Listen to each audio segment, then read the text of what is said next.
ಈಗ ಧಾರವಾಡದ ಸ್ಟೋರಿ ನೋಡೋಣ. ಧಾರವಾಡದಲ್ಲಿ ಯಾವುದೋ ಒಂದು ಸಣ್ಣ ವಿಚಾರ, ಕ್ಷುಲ್ಲಕ ಕಾರಣಕ್ಕೆ ಅಣ್ಣನನ್ನೇ ಕೊಂದುಬಿಟ್ಟಿದ್ದಾನೆ ಸ್ವಂತ ತಮ್ಮ. ಧಾರವಾಡ ತಾಲೂಕಿನ ಕರಡಿಗುಡ್ಡ ಗ್ರಾಮದಲ್ಲಾಗಿರೋ ಘಟನೆ ಇದು.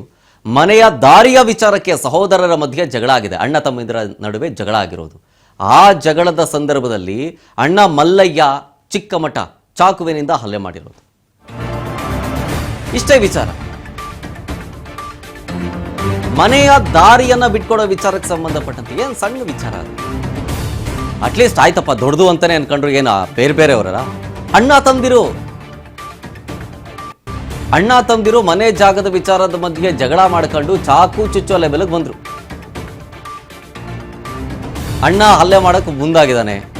ರೊಚ್ಚಿಗೆದ್ದ ತಮ್ಮ ಶ್ರೀಕಾಂತ ಚಾಕುವನ್ನ ಕಿತ್ಕೊಂಡು ಪ್ರತಿ ಹಲ್ಲೆ ಮಾಡ್ತಾನೆ. ಅಣ್ಣ ಮಲ್ಲಯ್ಯ ಗಾಯಗೊಂಡು ಜಿಲ್ಲಾಸ್ಪತ್ರೆಯಲ್ಲಿ ಚಿಕಿತ್ಸೆ ಪಡ್ಕೊಳ್ತಾ ಇರೋದು. ಹೆಚ್ಚಿನ ಚಿಕಿತ್ಸೆಗೆ ಕಿಮ್ಸ್ಗೂ ಕೂಡ ರವಾನೆ ಮಾಡಿದ್ದಾರೆ. ಅದಾದಮೇಲೆ ಚಿಕಿತ್ಸೆ ಫಲಕಾರಿಯಾಗದೆ ಮಲ್ಲಯ್ಯ ಸಾವನ್ನಪ್ತಾರೆ.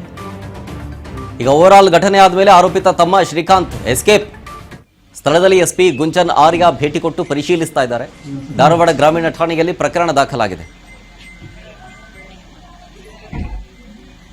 ನೋಡಿ, ಸ್ವಂತ ಅಣ್ಣ ತಮ್ಮದಿರು ಒಬ್ರಿಗೊಬ್ರು ಆಗ್ತಾರೆ ಅಂತ ಅನ್ಕೊಂಡಿದ್ರು ಅವರ ಅಪ್ಪ ಅಮ್ಮ. ನೋಡಿದ್ರೆ ಒಂದು ಮನೆಯ ಮುಂದೇನ ದಾರಿಯ ವಿಚಾರಕ್ಕೆ, ದಾರಿ ಬಿಟ್ಕೊಡೋ ವಿಚಾರಕ್ಕೆ ಮಾತಿಗೆ ಮಾತು ಬೆಳೆದು ಜಗಳ ಆಗಿ ಅಣ್ಣ ತಮ್ಮನ್ನ ಚುಚ್ಚೋಕು ಬರ್ತಾನೆ. ತಮ್ಮ ಆ ಚಾಕುನ ಕಿತ್ಕೊಂಡು ಮತ್ತೆ ಪ್ರತಿ ಹಲ್ಲೆ ಮಾಡ್ತಾನೆ. ವಿಪರೀತವಾಗಿ ಗಾಯ ಆಗುತ್ತೆ. ಆಸ್ಪತ್ರೆ ಟ್ರೀಟ್ಮೆಂಟ್ಗೆ ಅಂತ ದಾಖಲಿಸ್ತಾರೆ. ಆದರೆ ಈಗ ಬದುಕುಳಿಲಿಲ್ಲ.